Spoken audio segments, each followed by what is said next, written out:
What's up, y'all? Sparty here. I want to make my update video on the periodic check-in that I'm going to do on the V30's screen and detail if I've seen any of the issues that have been reported on LG's OLED screen. Now, keep in mind, in the comment section, I do want to hear if you guys have had any issues.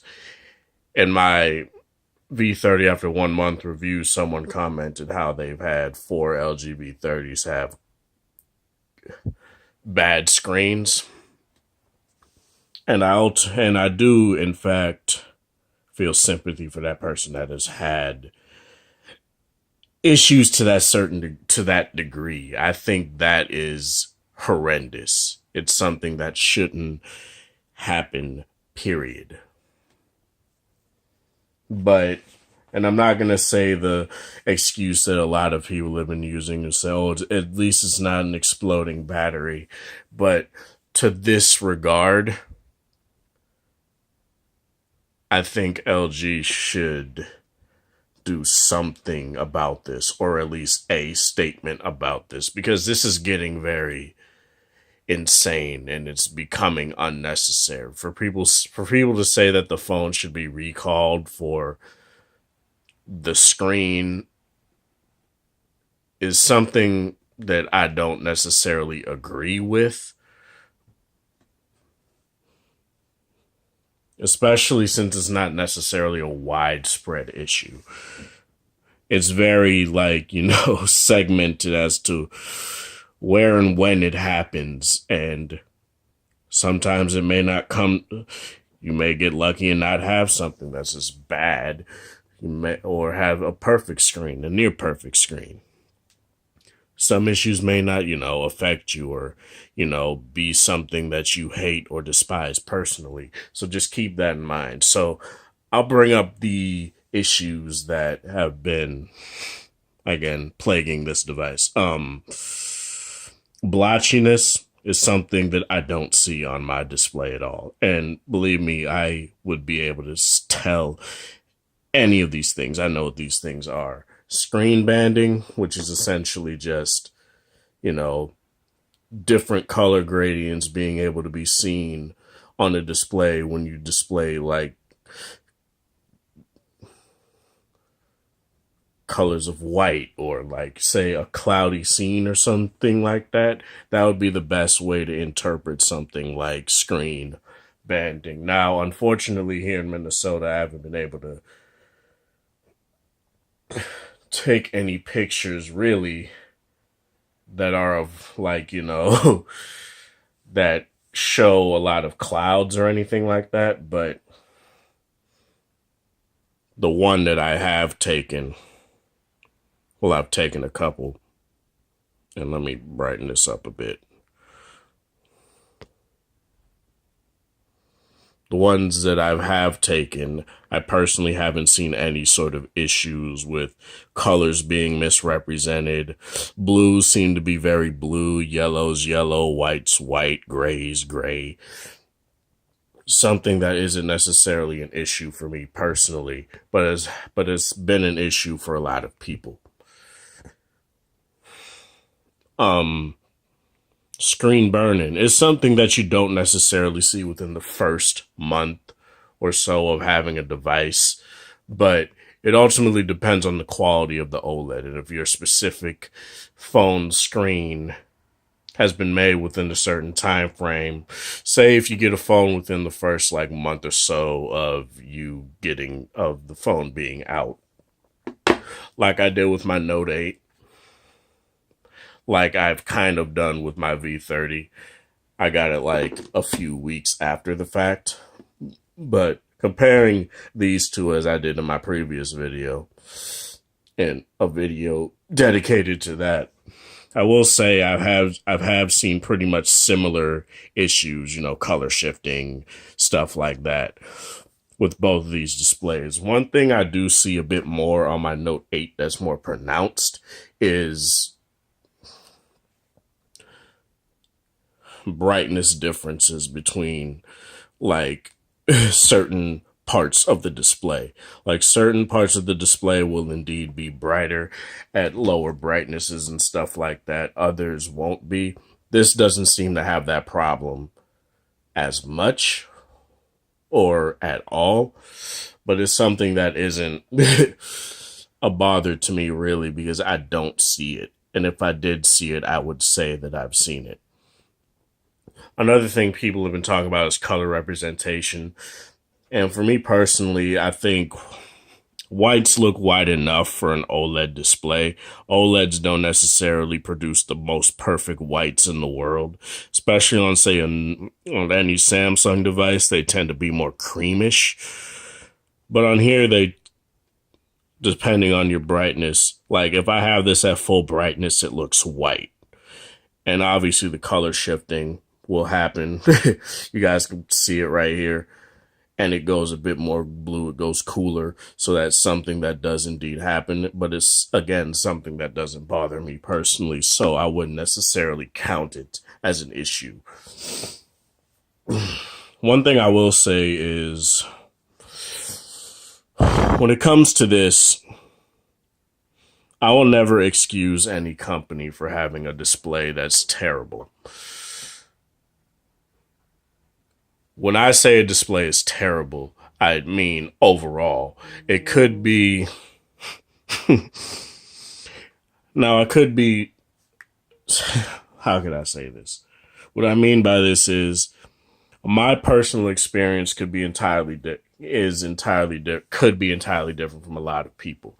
I could ask my friend actually if he's had any issues with his V30's display.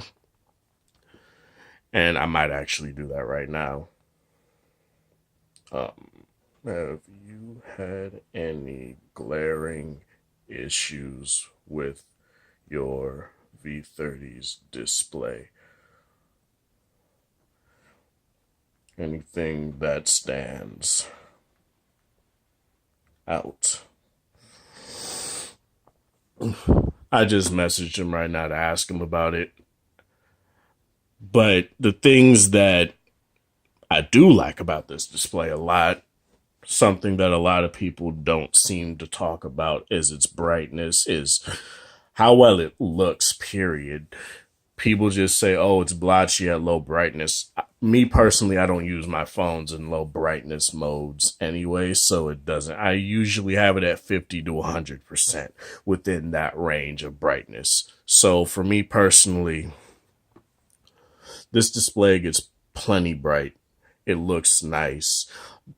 Darks, blacks will obviously look black because, as I was saying, blacks will look black. That's a main characteristic of OLED. Sorry about this, guys. It's it's kind of difficult trying to get this to look how I want it to look. So I kind of have to keep it at lower brightness. But the display itself, I don't see anything personally bad about it.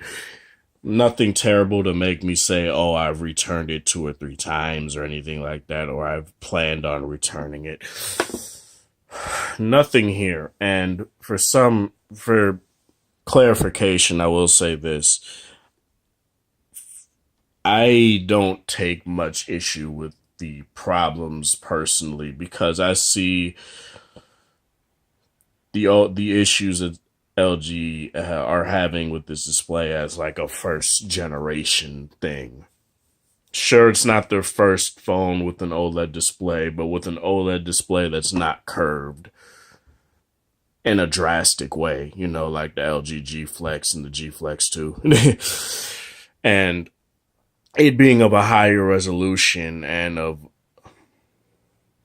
a different aspect ratio size, all these different things could constitute an issues in manufacturing that may actually be different from when they were using 1080p and 720p POLED panels that were curved and had those problems. From what I know, the G Flex 2 didn't really have many OLED problems. It was the G Flex 1 that had a whole bunch of like screen burning issues, patchiness, blotchiness, all that stuff that was characteristic across a lot of the devices, a lot of the units that were out there. And sure, the vocal minority of people that come up with their issues seem to be the majority, because people that aren't having issues typically don't speak. Unless people are just saying, okay, all LG V30s are trash because all LG V30s have this issue. No, it's not the potential issue of what, the Note 7 had, where potentially every battery could have the potential of blowing up. Could every LG V30 have the probability of getting screen burning? Yes, but that's every single OLED, whether it's Samsung, LG, anybody. That's not just LG.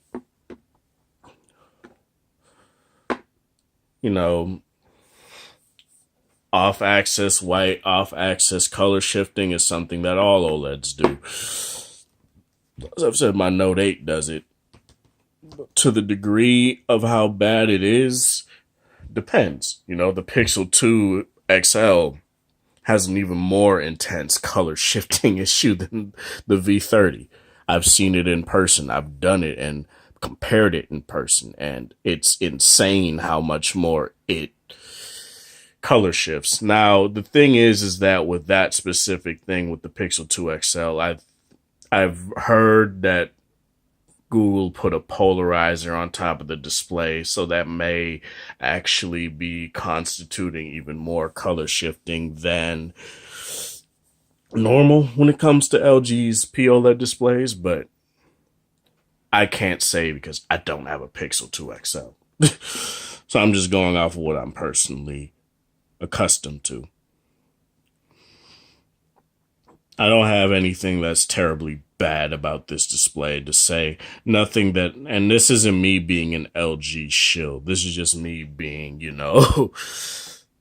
comparative to what is arguably the best OLED display on the market right now, is what everybody says, the Samsung Galaxy Note 8 and Samsung phones in general.